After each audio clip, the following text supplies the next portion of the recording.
What's the difference between the music of 1973 and today? Well, a lot, according to Mark Farner, who was the driving force for Grand Funk Railroad for so many years. He's got a lot to tell us on Rock History Music. I'm John Bowden. Where were you in 73? Houses of the Holy by Led Zeppelin. Countdown to Ecstasy from Steely Dan. Goodbye Yellow Brick Road, Elton John. Quadrophenia by The Who. The debut album from Leonard Skinner.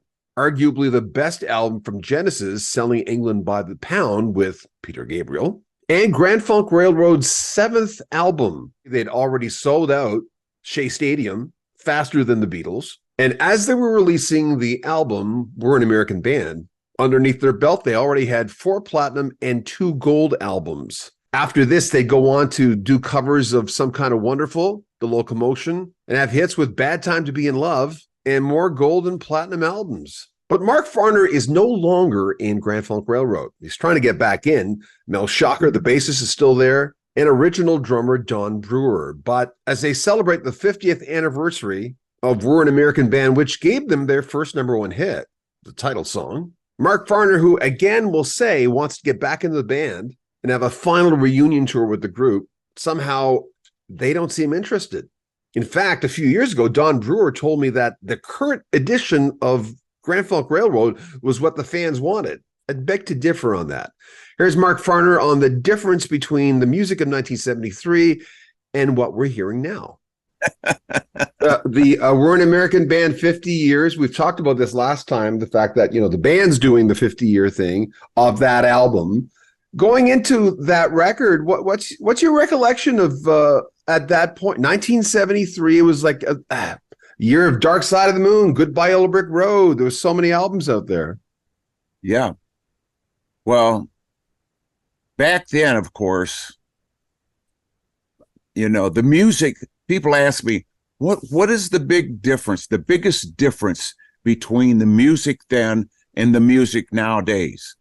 Well, I don't listen to the radio. I don't watch TV. I kind of stay away from what's happening now because it's all digitized. It's played to a click track. It's synchronized.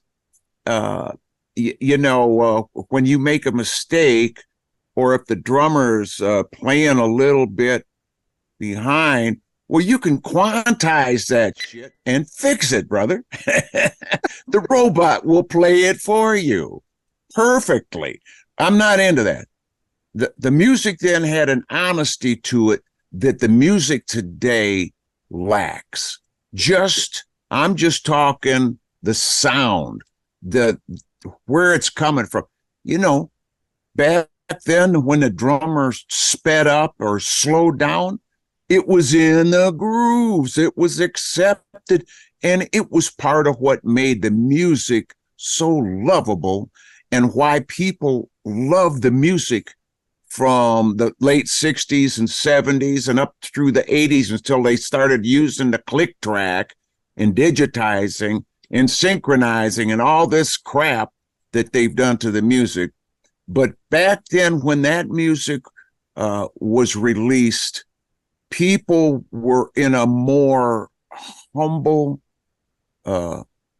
free state of mind, because back then, of course, the disc jockeys, we looked to them for leadership, for the next, new music they were going to bring us, and they never let us down, man. I mean, because it was moms and dads and grandpas and grandmas that owned all the networks back then. And there was a moral conscience over what our children were seeing and hearing.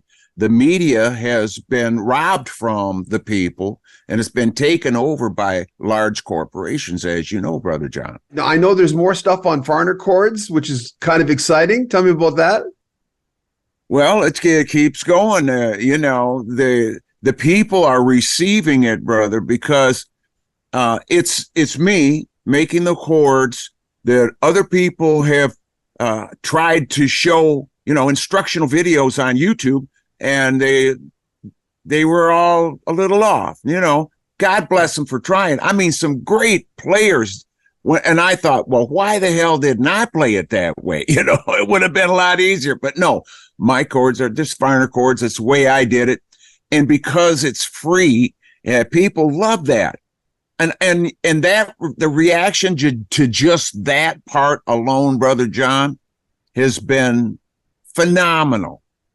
Because everybody's wanting to, how do they say that? Monetize everything that they're doing.